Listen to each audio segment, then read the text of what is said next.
नामदेव प्रतिज्ञा निर्वही ज्यों त्रेता नर हरिदास की।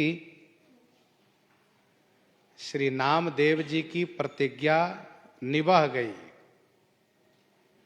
श्री नामदेव जी की प्रतिज्ञा का निर्वाह हुआ। कैसे?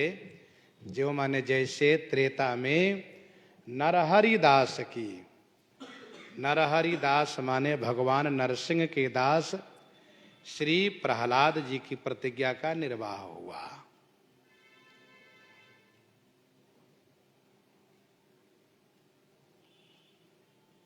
वैसे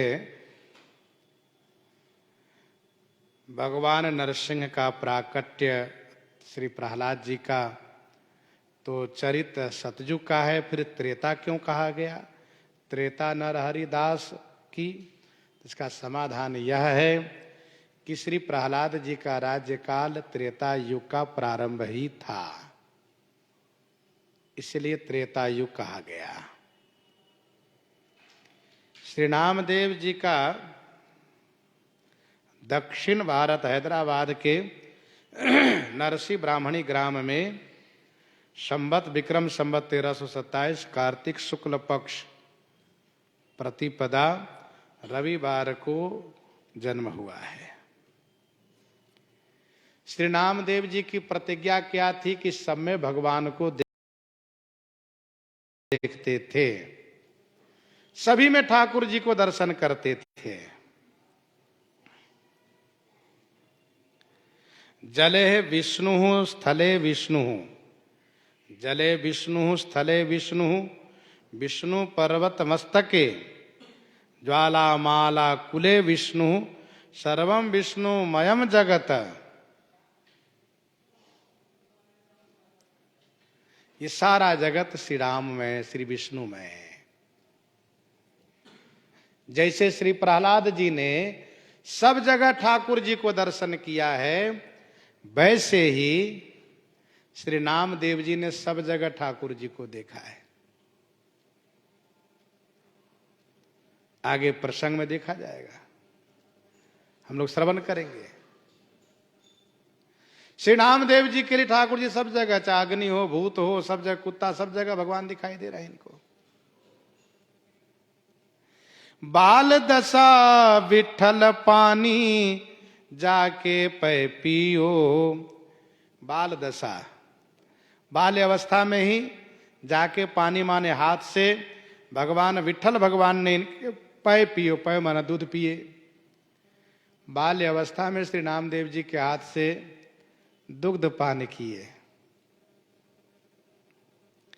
मृतक गौ जीवाए परचो असुरन को दियो। मृतक गौ जीवाए, मरी हुई गौ को जिंदा करके असुर राज उन मलक्षों को, मुसलमानों को भक्ति का परिचय दिए। सेज सलिलते काढ़ी पहिल जैसी ही होती। राजा ने इनको सेज दिया, उस सेज को इन्होंने गंगा जी में पधरा दिया। राजा ने जब मांग किया कि महाराज वैसे सेज चाहिए क्योंकि हमको दोबारा दूसरा बनवाना है, तो बिल्कुल वैसे एक नहीं कई सेज निकाल करके दे दी। लो पहचानो तुम्हारा सेज कौन है इसमें। सेज सलिलते काढ़ी पहले जैसी ही होती, पहले वाली सेज जैसी। देवल उलट्यो देखी सकुचि रहे सब ही सोती। देवल उलट्यो, देवल माने मंदिर, उलट गया, मंदिर का द्वार उलट गया, नामदेव जी की तरफ हो गया।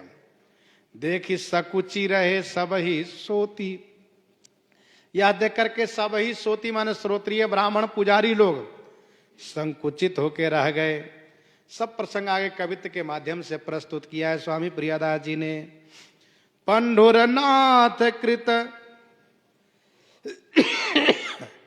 पंडुरनाथ कृत अनुग ज्यों छानी सूकर छाई घास की। भगवान पंडरीनाथ, पंडुरनाथ अनुग ज्यों कृत, अनुग ज्यों माने सेवक की तरह किए। क्या किए? सूकर माने सुंदर हाथ से घास की छानी छाई, घास की छानी छाई, घास की झोपड़ी छाई आपने इनके लिए। भगवान इनके लिए स्वयं घास की झोपड़ी बनाए अपने हाथ से। नामदेव प्रतिज्ञा निर्वही, ज्यों त्रेता नर हरि दास की।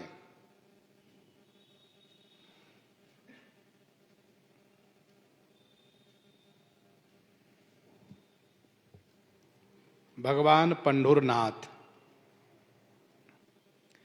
पुंडरीक भक्त के कारण भगवान का नाम ये पड़ा है पुंडरीक नाथ पंढुरनाथ।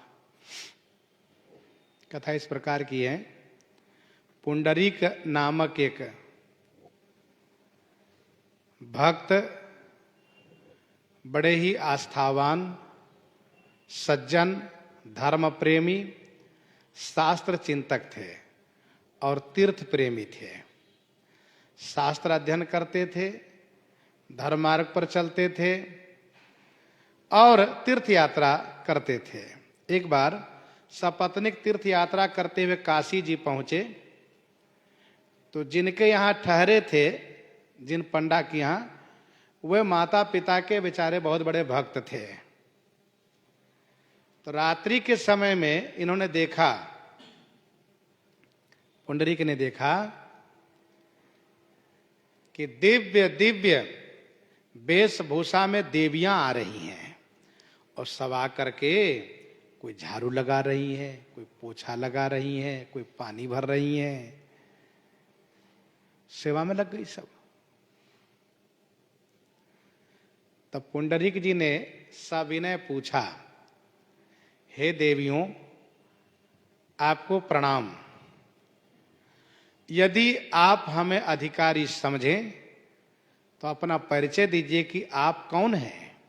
आप देवी हैं ऐसा लगता है और आप यहां आकर सेवा कर रही हैं, क्या बात है, ऐसा क्यों? तब उन्होंने कहा, मैं अमुक अमुक देवी हूं, श्री गंगा जी, जमुना जी, सरस्वती जी इत्यादि कह करके, और देवता लोग अपना नाम दिए। ये जो भक्त हैं माता पिता के बहुत बड़े भक्त हैं, तो हम इनके दर्शन के लिए आते हैं और इनकी सेवा में सहयोग करने आते हैं, क्योंकि ये माता पिता के ऐसे भक्त हैं कि ये अपने माता पिता को भगवान मानते हैं और उन्हीं की सेवा में संलग्न रहते हैं। पुंडरीक जी ने उनको प्रणाम किया, प्रणाम किया पुंडरीक जी ने, और फिर उन्होंने वहां से तुरंत घर के लिए प्रस्थान किया, यह सोच करके कि मैं कैसा अभागा हूं, बुद्धिहीन, माता पिता को घर में छोड़ करके तीर्थ यात्रा कर रहा हूं पुण्य के लिए। बताओ, घर में ही भगवान है और हम बाहर ढूंढ रहे हैं। भाग कर आए घर, माता पिता की सेवा में लग गए, बड़ी श्रद्धा भक्ति के साथ सेवा करने लगे। जबकि सबते सेवक धर्म कठोरा, सेवकाई धर्म सबसे कठोर है, लेकिन बड़ी श्रद्धा के साथ सेवा करते हैं। फिर यह हुआ कि एक दिन ठाकुर जी इनके दर्शन हेतु आए। उसका कारण क्या बना? एक दिन भगवान श्री कृष्ण द्वारिकाधीश के रानीवास में रानियों के बीच थोड़ा खटपट हुआ। रुक्मिणी जी रुष्ट हो गई और रुष्ट होकर के चुपके से वन में भाग गई। भगवान श्री कृष्ण मनाने में बहुत कुशल हैं, ढूंढते हुए पहुंच गए श्री रुक्मिणी जी के पास। श्री रुक्मिणी जी ने कहा कि आप श्री सत्यभामा जी का पक्ष लेते हैं, इसलिए मुझे आपसे बात नहीं करनी है। भगवान श्री कृष्ण ने इनको मना ही लिए, मान गई श्री रुक्मिणी जी। तब भगवान श्री कृष्णचंद्र जी ने कहा कि हम महल में चलने के पूर्व एक भक्त से मिलने चलते हैं जो पास में ही रहते हैं। ये बहुत बड़े भक्त हैं, माता पिता के भक्त हैं, जिनका नाम पुंडरीक है। ऐसा कहा।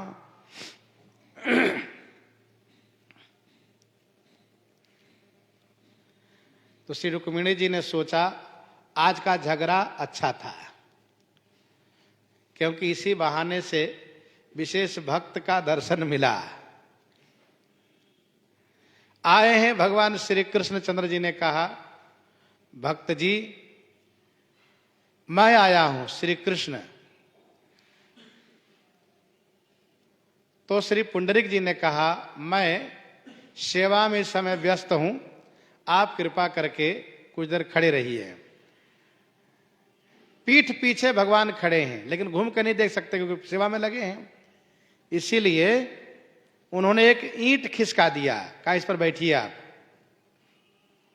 ईंट दे दिया, भगवान उसी पर बैठ गए, उसी ईंट पर खड़े हो गए।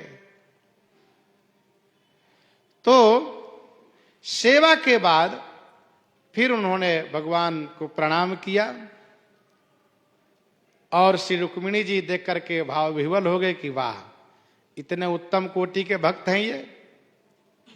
भगवान श्री कृष्णचंद्र जी ने कहा, आप वरदान मांगिए, क्या चाहिए। तो श्री पुंडरीक जी ने सोचा ये बढ़िया मौका है, सुअवसर है, इसलिए उन्होंने कहा, प्रभु आप कृपा करके यहीं बने रहिए, हम आपकी यहीं सेवा करेंगे, लोक कल्याण यहीं से करिए आप। तो भगवान उनकी इच्छा को रखते वहीं पर विग्रह रूप में विराजित हो गए, जो आज भी विराजित हैं। उनको इट्ठल नाम पड़ा। ईंट पर पुंडरीक जी ने बैठाया, इसलिए उनका नाम इट्ठल पड़ा। और इट्ठल के बाद धीरे धीरे करके महाराष्ट्र में उनका विट्ठल, बिट्ठू, इन्हीं नाम से उनका ख्यात हुआ, उनकी प्रसिद्धि हुई। तो विट्ठल भगवान और उन्हीं विट्ठल भगवान से जुड़ी हुई कथा है श्री नामदेव जी की। नामदेव प्रतिज्ञा निर्वही, ज्यों त्रेता नरहरि दास की। आगे की जो कथा है कवित्व के माध्यम से सो आगे श्रवण करेंगे। इन्हीं के साथ सीताराम सीताराम सीताराम सीताराम।